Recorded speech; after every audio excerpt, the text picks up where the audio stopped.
O entrevistado nesta quarta-feira, dia 10, no Jornal da Câmara, é o vereador Laércio Benco, do PHS. Vereador, boa tarde, é um prazer tê-lo conosco. Obrigado, o prazer é meu, boa tarde a todos. Vereador, o senhor preside a CPI da exploração sexual infantil. Quais são os principais pontos que a CPI tem mirado em relação às investigações que ela tem feito? Olha, quando iniciamos essa CPI, nós imaginávamos em 3 pontos que são de conhecimento de todos na cidade de São Paulo. Terminal de Cargas Fernão Dias, CEAGESP e os arredores do Fórum João Mendes. Já descobrimos, com a colaboração de outros parlamentares e de pessoas que já prestaram depoimentos na CPI, que há esse problema nos arredores do Itaquerão. Então, os trabalhos estão sendo muito produtivos, nós devemos ouvir mais pessoas nas próximas sessões da CPI, para que a gente possa mapear esse problema na cidade, para verificar onde efetivamente ocorre e tentarmos buscar soluções, recomendações do Executivo, recomendações aos órgãos competentes, para que nós possamos acabar com esse grande mal que é a exploração sexual infantil. Quer dizer, foram identificadas 4 áreas, digamos, que são prioritariamente objeto de investigação: CEAGESP, em torno do CEASA, Terminal de Cargas da Fernão Dias, Fórum João Mendes e a área onde está sendo construído o Itaquerão. Exatamente. E eu acredito que na realidade, o que nos inspirou para propor essa CPI são os grandes eventos que vão existir em São Paulo já nesse ano, no Brasil todo, esse ano que vem, esse ano Copa das Confederações, ano que vem Copa do Mundo, 2016 Olimpíadas, porque São Paulo é o baluarte do Brasil. São Paulo serve de exemplo positivo para todo o Brasil. Então, tenho certeza que nós, combatendo, com a Câmara Municipal de São Paulo, combatendo a exploração sexual infantil, vai servir de exemplo para os outros 6 mil municípios do Brasil tentar fazer o mesmo, para que o Brasil não seja ainda mais objeto desse grande mal. Vereador, qual é o norte dessa CPI? Como é que ela vai trabalhar em parceria com a Polícia Militar, com a Polícia Civil, com outras entidades, no sentido de aprofundar essa investigação?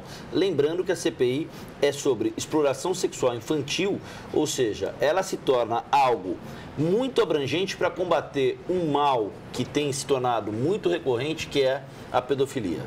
Sem dúvida, a exploração sexual infantil é uma parte do grande mal chamado pedofilia. E nós estamos sendo bem objetivos, cuidando da exploração sexual infantil. Nós vamos, como disse, nós vamos identificar onde ela ocorre em São Paulo e aí, junto com os demais agentes públicos competentes para isso, como Polícia Militar, Polícia Civil, Ministério Público, oficiamos já o Procurador-Geral do Estado para designar um procurador para acompanhar todas as sessões da nossa CPI. Estamos tendo total apoio da Guarda Civil Metropolitana, através do comandante Bias.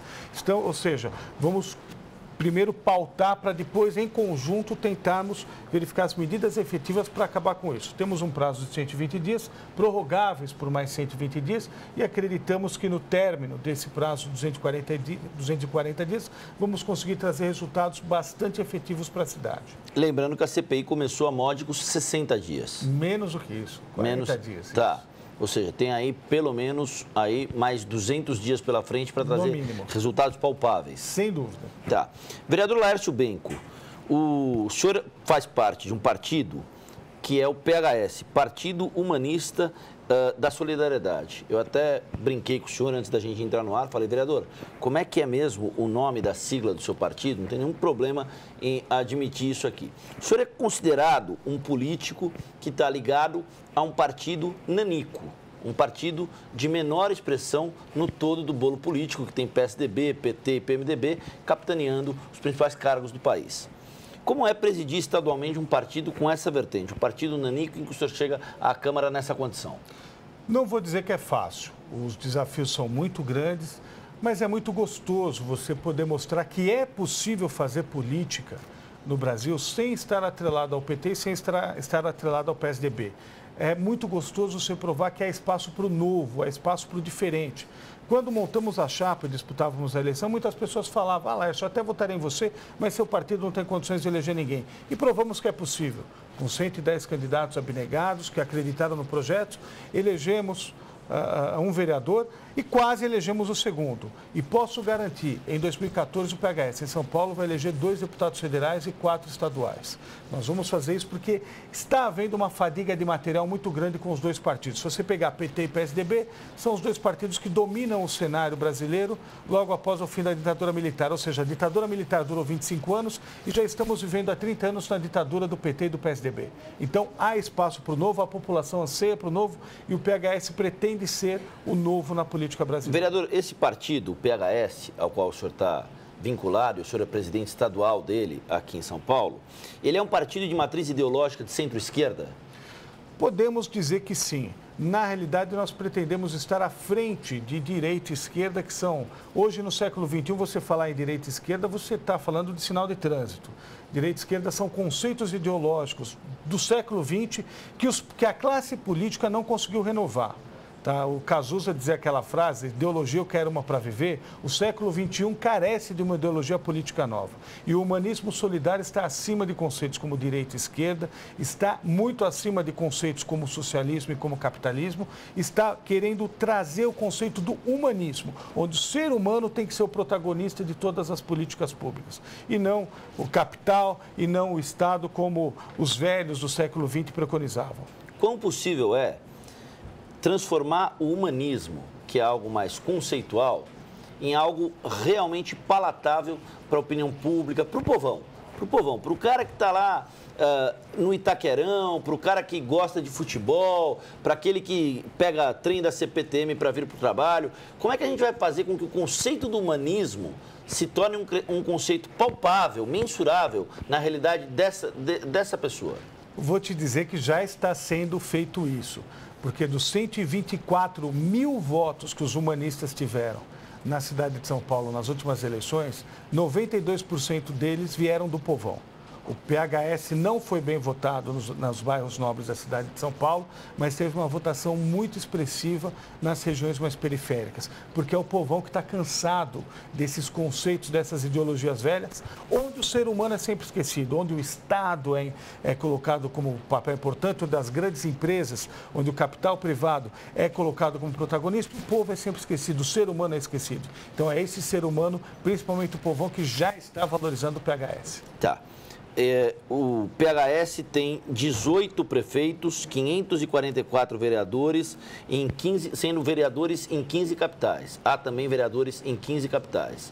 A dinâmica do partido nessa proposição do humanismo solidário é crescer para... Crescer, primeiro o objetivo, dentre as regras do jogo, que nós temos hoje, jogo político, o partido ele tem que ter uma preocupação, ter representatividade na Câmara Federal. Hoje temos um deputado federal apenas, eleito por Minas Gerais, tá? Mas pode ter certeza, em 2014 o PHS vai eleger 15 deputados federais ou mais por todo o Brasil, inclusive com bases importantes, que são as 15 capitais que nós já temos representação. E a partir daí, com 15 deputados, nós já deixaremos de ser tratados como nanicos, já seremos tratados com o respeito que merecemos e aí sim tenho certeza que o PHS vai começar a pautar a política pública nacional. Vereador, vamos falar a respeito de um outro projeto de lei que o senhor tem, que é um projeto de lei que obriga a prefeitura a fornecer absorventes higiênicos para mulheres carentes. Qual é o recorte do ponto de vista de método que caracteriza a mulher carente? No projeto do senhor. No nosso projeto, nós colocamos como base renda inferior a 2 salários mínimos. Porque, infelizmente, isso é um problema sério e um problema, não sei se por demagogia, não sei se por preconceito. As pessoas nunca encararam até hoje o fato concreto de termos mulheres na cidade de São Paulo que têm que se virar por não terem absorvente higiênico. Isso é um absurdo, isso é uma coisa que não pode acontecer. E uma prefeitura rica como São Paulo, que já distribui gratuitamente pílula anticoncepcional, de uma forma muito positiva, concordamos com isso, distribui preservativos, também concordo que tem que ser distribuídos, mas temos que colaborar também com os absorventes higiênicos, porque senão a mulher está sujeita a uma série de doenças e depois acaba vindo para a saúde pública municipal e acaba sendo muito mais caro esse tratamento. Além do que é um mínimo de decência que as pessoas merecem e o Estado tem total condição de fornecer isso. Qual é o impacto desse seu projeto de lei sobre absorventes higiênicos para mulheres carentes no orçamento. Quanto seria gasto por ano com esse fornecimento? E como é que esse fornecimento, do ponto de vista usual, do ponto de vista da logística dele, ocorreria? Muito pequeno impacto, porque o absorvente higiênico é um item muito barato, tá? Inclusive vai permitir, existem várias ONGs que fabricam fraldas descartáveis e absorventes higiênicos, muitos OCIPs que têm essa estrutura para fornecer isso para a prefeitura, que vai permitir, além de ter esse fornecimento, vai gerar uma renda para essas OCIPs que já têm um trabalho muito bonito. Tá? Nós acreditamos que o impacto não vai ser maior do que 3 ou 4 milhões de reais por ano, que é nada para a Prefeitura de São Paulo. Tá, esse projeto vai a plenário quando? Já foi votado em primeira discussão e agora estamos aguardando o momento oportuno para colocarmos em segunda discussão. Ele vai ser tema de audiências públicas antes? Não há necessidade. Não há necessidade de ter audiência pública para aprovar esse projeto. Não há essa previsão. Esse projeto, o senhor imagina que ele possa estar aprovado até o meio do ano? Sem dúvida nenhuma, é o nosso objetivo. É o objetivo do senhor. Sem dúvida. Vereador, para a gente finalizar, 100 dias de prefeito Fernando Haddad à frente da prefeitura e a pesquisa Datafolha publicada hoje, 31% de aprovação, um coeficiente de aprovação maior do que o da época do então prefeito José Serra, teve 20% com 100 dias, e maior do que o prefeito Gilberto Kassab, que teve 16% com 100 dias. Os dados são do Datafolha, com uma aferição aí de 100 dias. Qual é a avaliação que o senhor faz? Como é que está a construção de uma relação com o Legislativo? Eu, particularmente, me coloco entre esses que aprovam o prefeito Haddad nesse início de mandato. Acredito que ele está colocando a casa em ordem, ele tem se dedicado bastante, não tem se preocupado em fazer jogo para a mídia, não tem se preocupado em fazer jogo político, está trabalhando pela cidade, correndo os 4 cantos da cidade, trabalhando intensamente dentro do seu gabinete. E acredito que é absolutamente merecedor isso. E fico mais feliz ainda quando eu vejo em alguns debates o líder do governo, Arcelino Tato, ele colocou já por 2 vezes que o Haddad é um grande humanista e solidário, e vejo que com 31% de aprovação, 31% que é o número do PHS. Então nós temos aí essa sinergia muito positiva e acho que algumas coincidências muito positivas. Vereador, o senhor permite uma curiosidade em relação ao seu nome? Pois não. O senhor é chamado de Laércio Bento, com T de tatu? Infelizmente, algumas pessoas, por não conhecerem bem esse nome Benko, que é um nome húngaro, alguns acham que é até japonês. Quem não me conhece fala, pô, Laércio, você não era japonês? Não, Benko é um nome húngaro, mas infelizmente é uma questão, muitas pessoas sim me chamam de Laércio Bento, mas eu corrijo, porque acho que a gente tem que ser chamado pelo nosso nome correto. Mas muitas pessoas chamam sim. O prefeito Fernando Haddad completou 100 dias de mandato, o senhor completou 100 dias debutando aí pela primeira vez como vereador. Vereador aqui em São Paulo, por uma legenda pequena, que é o PHS. Qual é o balanço, o autorretrato que o senhor faz desses 100 dias do senhor na vereança? Tem sido uma experiência maravilhosa. Já havia disputado uma eleição, infelizmente não ganhei, agora disputei e tive a felicidade e a oportunidade que a população me deu de ganhar as eleições. E é muito bom estar nessa casa, tenho aprendido muito com os vereadores mais experientes e com os vereadores que debutam como eu. E temos já conseguido avançar em algumas coisas, temos tido um bom atendimento do Poder Executivo para atender as demandas daquelas pessoas que nos elegeram. E é muito bom você poder ser útil à população. Temos trabalhado muito, chego aqui às 8 horas da manhã, tenho saído meia-noite, meia-noite e meia, mas vale a pena e tenho gostado muito. Está satisfeito com esses primeiros 100 dias de mandato? Muito satisfeito, muito satisfeito. Legal. Vereador, obrigado pelo bate-papo, obrigado pela atenção com o Jornal da Câmara. Vamos voltar a falar sobre esse projeto de lei que envolve absorventes higiênicos para mulheres carentes e principalmente sobre o andamento dessa CPI que investiga a exploração sexual infantil na cidade. A hora que vocês quiserem vai ser um prazer. Tá? Valeu, obrigado, vereador.